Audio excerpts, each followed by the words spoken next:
Assalamualaikum warahmatullahi wabarakatuh. Kali ini saya akan menjelaskan mengenai Transaction Processing System, FAIS, dan ERP. Oke, yang pertama adalah Transaction Processing System.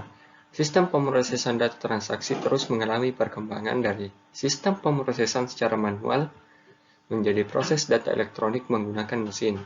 Bagi perusahaan, kegiatan transaksi ini sangat krusial karena berhubungan langsung dengan kondisi finansial.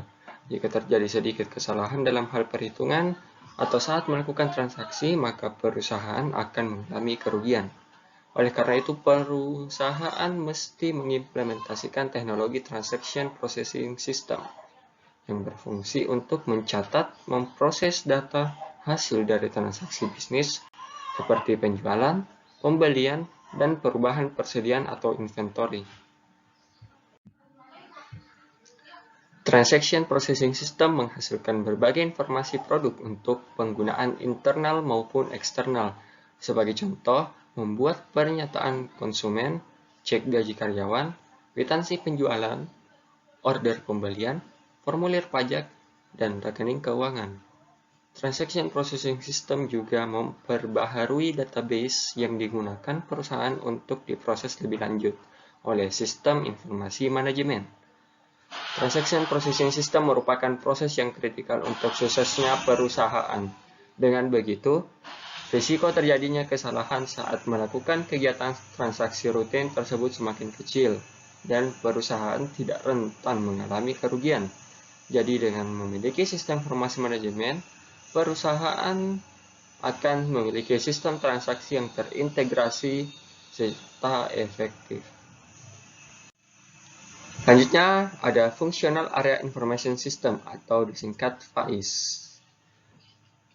Functional Area Information System adalah sistem informasi yang digunakan dioperasikan untuk mengotomatiskan serta mengefisienkan proses-proses bisnis per divisi di perusahaan.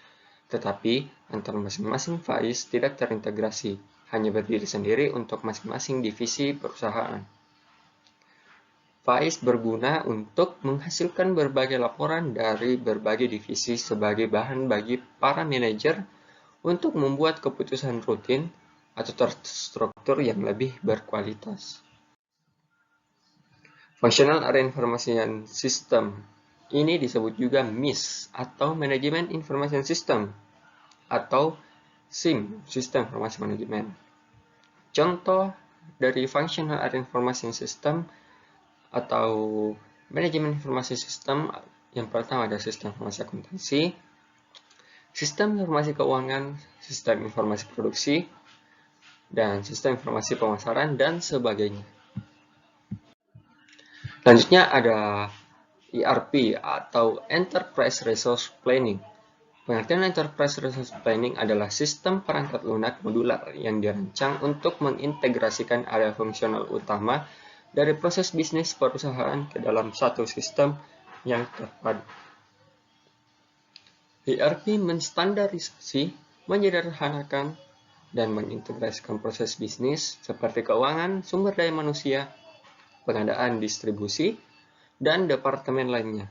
Pada tahun 1990, Gartner menciptakan istilah ERP untuk mendeskripsikan evolusi perencanaan kebutuhan material dan perencanaan sumber daya manufaktur ketika fungsi keduanya berkembang dari manufaktur ke bagian-bagian lain dari perusahaan, biasanya keuangan dan SDM. Sistem ERP biasanya masuk dalam kategori tingkatan berdasarkan ukuran dan kompleksitas perusahaan yang menggunakannya. Berikut ini adalah beberapa tingkatan ERP pada umumnya. Yang pertama ada ERP Tier 1. Tingkat ERP ini mendukung perusahaan global yang besar dan menangani semua masalah internasionalisasi, termasuk mata uang, bahasa, alfabet, kode pos, aturan akuntansi, dan lain-lain. ERP Government Tier 1. Di level ini, sistem ERP mendukung agensi pemerintahan besar, sebagian besar federal. Vendor ERP yang berada di tingkatan ini mendukung akuntansi, sumber daya manusia, dan pengadaan di pemerintahan. Enterprise Resource Planning. ERP Tier 2, ERP for Government Level 2, software ERP yang berada pada tingkatan ini kebanyakan berfokus pada pemerintahan negara bagian dan lokal dengan beberapa instalasi federal. Software ERP Tier 3. Di tingkatan ini, software ERP mendukung perusahaan-perusahaan skala menengah. Sebagian besar menangani beberapa bahasa dan mata uang tetapi hanya satu alfabet. ERP Tier 4. Tingkat 4 ERP dirancang untuk bisnis kecil. Sistem ERP untuk usaha mikro ini biasanya hanya berfokus pada akuntansi dan para profesional IT sering tidak menganggapnya sebagai sistem ERP yang lengkap. Mungkin cukup sekian pemaparan materi dari saya. Lebih dan kurangnya mohon dimaafkan. Assalamualaikum warahmatullahi wabarakatuh.